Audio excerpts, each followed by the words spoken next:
Hi babes, welcome to Hamilton's Halogen, and this is your friend, Carrie Hamilton. This is a place where darkness meets illumination and truth becomes your turning point. Just like a halogen light burns brighter and hotter to reveal darkness, this podcast is about bringing light into places that many avoid. If you've ever felt lost in the dark, this space is for you.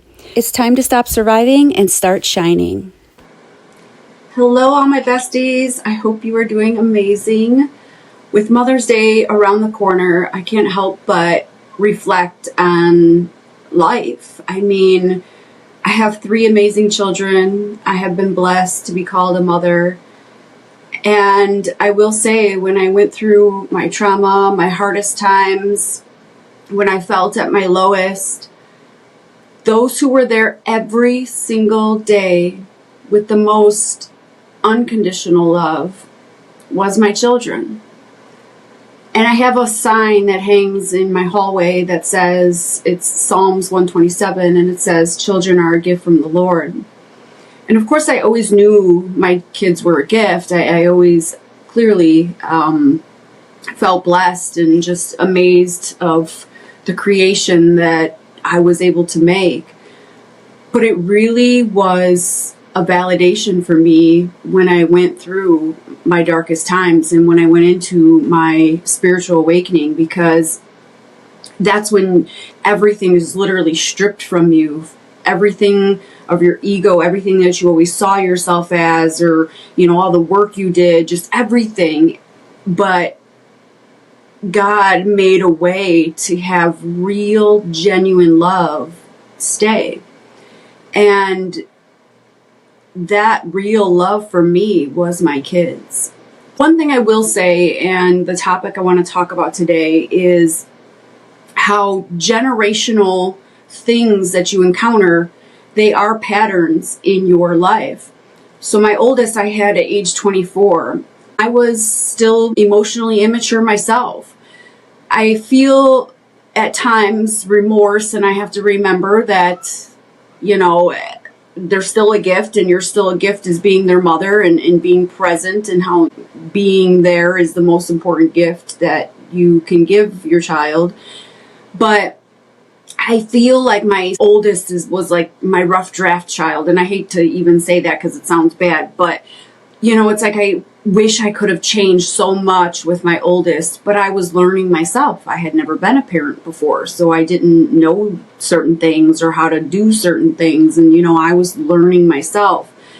So of course there's situations like that I think of, but then also coming from my own mother and the things that I went through with my own mother, you don't realize how much of a pattern that you do until you think about it, or you go through healing and you discover different things, and you know, different things are brought to you, and they really open your eyes that you didn't realize, because we are all creatures of habit. So when something becomes habitual, we just assume that it's the normal, and some things just aren't. So today I want to talk about the mother wound. I want you to know, like, this is not a clinical diagnosis. Like, this is actually something that is very real, and it's very hurtful. It's very common. It's a devastating experience, and I as well had emotionally immature parents, so I experienced a lot of the things that my oldest had experienced before I had gone through my awakening and developed and you know, came to realization with different things that I was able to change. What this is basically, if you have a mother, like in my circumstances, I had a mother that was physically present, but she wasn't emotionally present. She was constantly in a sacrifice, or she was constantly in her own trauma and going through her own situations, that she wasn't emotionally there for her children. Maybe you had a parent that abandoned you, or, you know, was absent in your life. Maybe someone that was narcissistic, someone that was abusive, or even the opposite, some that were just so overbearing. Maybe they went through something traumatic in their life, and then they just didn't they didn't allow you to grow. They were so overbearing and just like controlling with everything that you did. They tend to like go through things that they don't even know they're going through because it came from their mother. So it's just such a generational pattern. But the way that your parents raise you is the way that you become. So like your parents, whatever they did before age 8, that shapes your brain, that shapes how you develop, that is how you emotionally evolve, how you look at relationships, how you handle different relationships, how you open up about situations. If you had a absent mother, then a lot of people become almost like obsessive with fantasizing how it would be if you had a mother. So they think of the what if, or how would this have been, and the different milestones that they went through in their life. Sometimes they even feel that, why wasn't I enough? How come I couldn't be enough for my mom to stay around? Go through all these different things in your life, and then they do affect you in your everyday life and how you act in the relations that you're in. It could be not just in an intimate relationship, but the relationship with your friends, other family members, coworkers, and so forth. I wanted to name different things and how when someone went through an emotional mother wound, I want to explain different ways that it shows up in both women and in men. Those who have the mother wound as women, they usually compare themselves constantly to other women. They feel uncomfortable in female friendships. They struggle with self-worth, body image, or identity. They become perfectionists to earn love or approval. They feel guilt when prioritizing themselves. They overmother while neglecting themselves. They repeat emotionally unavailable relationship patterns. They fear becoming like their mother or unconsciously becoming similar. They have difficulty trusting feminine energy, softness, or vulnerability, or they're highly anxious and seek approval, or they're extremely guarded and are emotionally attached. I personally, with my mother, she always spoke down on herself. She always said how she's fat or how she doesn't look right or how she's this, so she had like body dysmorphia, body image situations and so forth. And you guys, when you speak in front of your children truly are sponges, and what they see and how you act, especially with negativity, your children pick up on that.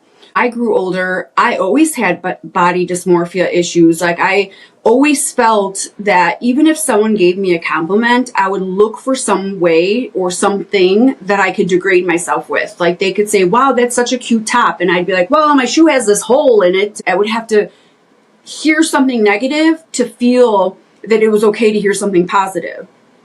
Looking at these, I struggled with self-worth, definitely felt guilty to prioritize myself over my kids. I always felt like I needed to make sure that they had something so that I could get something. I guess you could say I compared myself to other women. It says constantly to other women. I never really did that. I was a very outgoing child. I was a very open person. I've always been a very positive person. So I actually always would like boost women up. But I will say I constantly looked at other women like in what they had, and I always wanted something that they had. If I saw something cute, I was like, where'd you get that purse? Where'd you get that? And I felt like I always like had to have something they had, just because I saw how beautiful it was on them.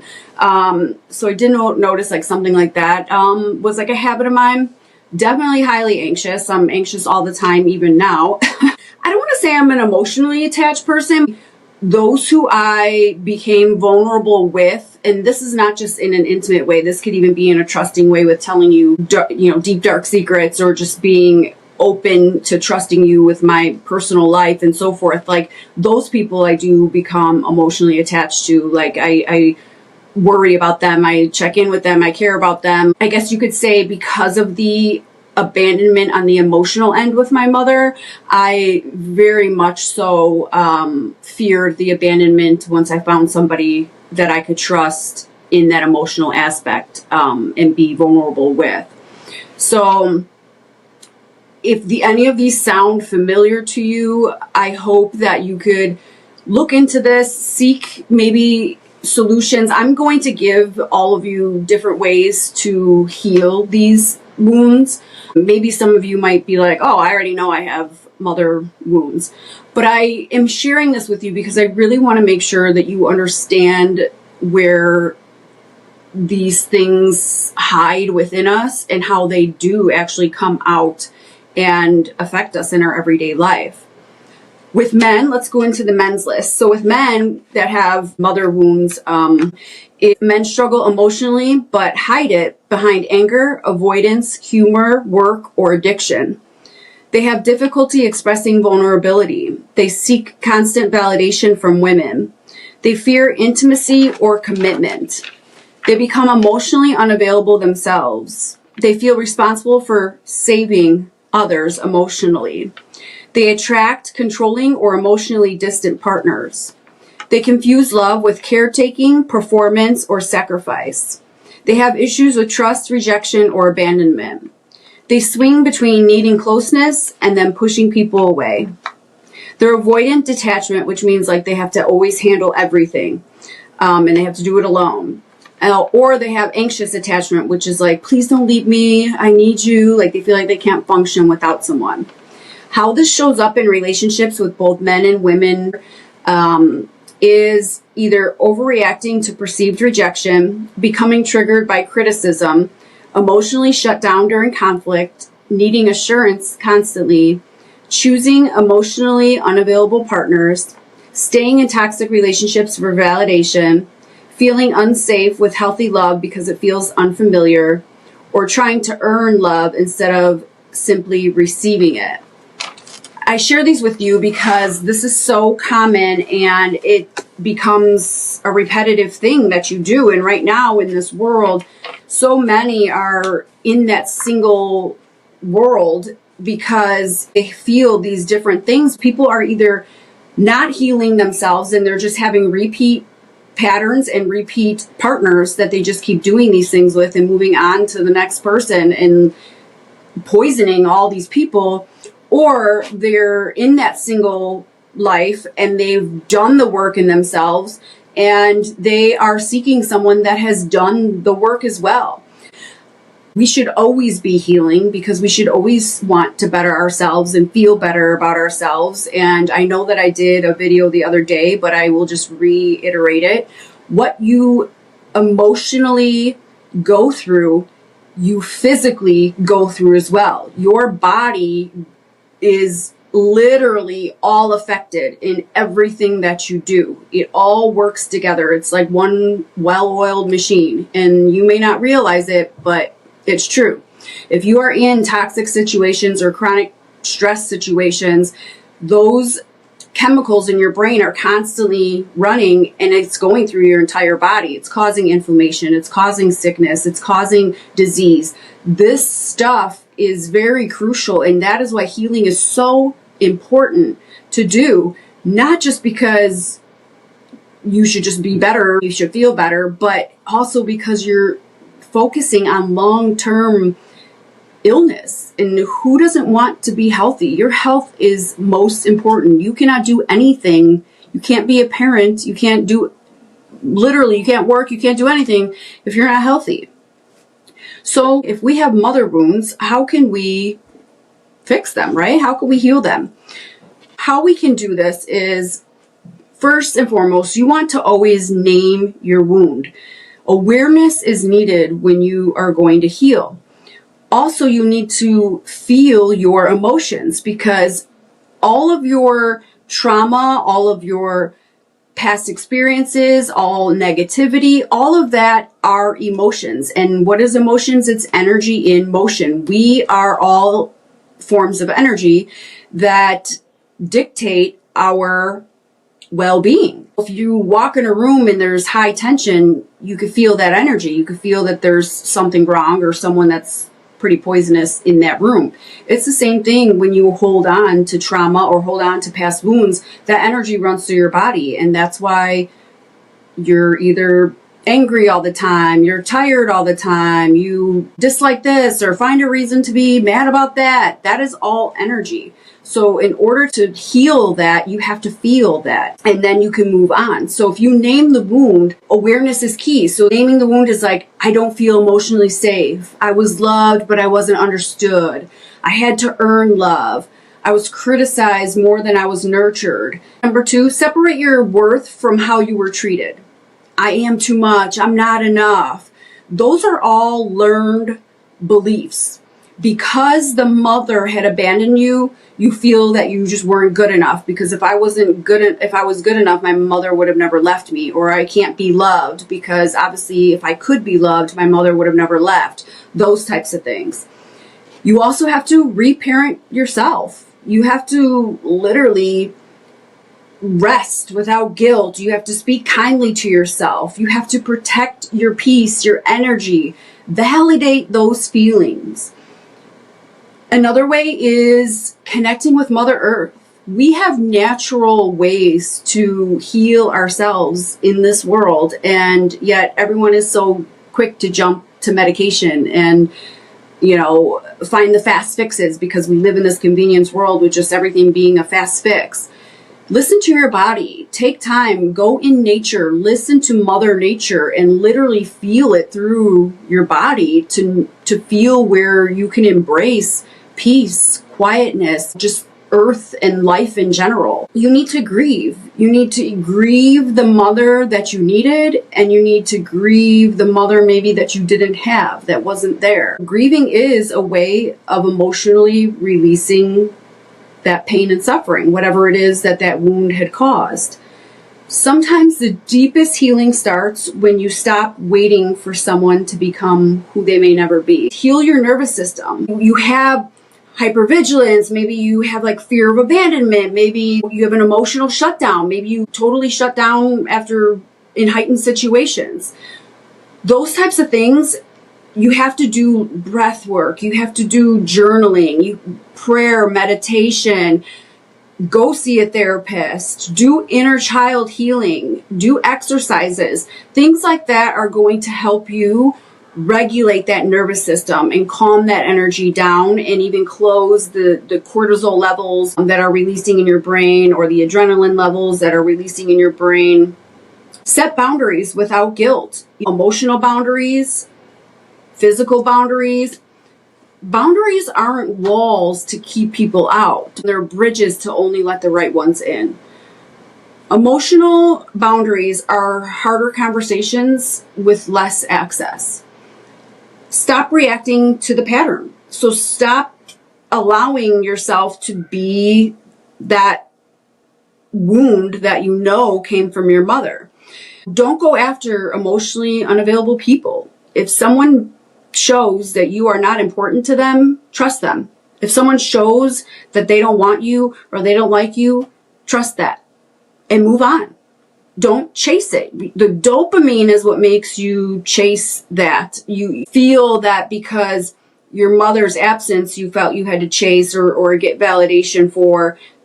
Then when you become an adult and you go into emotional and intimate relationships, you seek out of habit those same types of people.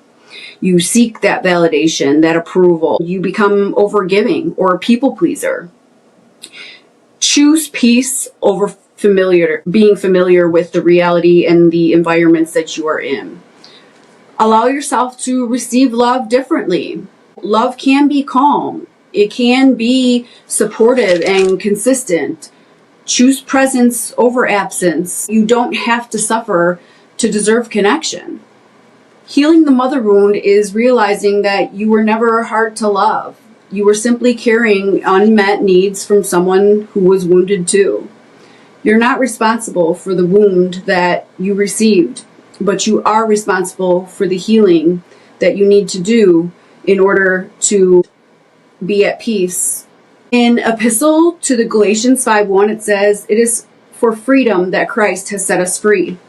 So holding on to those mother wounds and repeating them and feeling that they affect you because you can't be loved or you're not worthy enough, or just in general repeating the same cycles, that isn't going to bring you peace. You have to set yourself free. And if there's something that is out there triggering you that people do, or relationships that you see that have a constant pattern, or ways that you keep getting hurt, love comes in peace. It comes in calmness. It comes in a feeling that you just feel at home. You feel a sense of peace and you just know that it's right.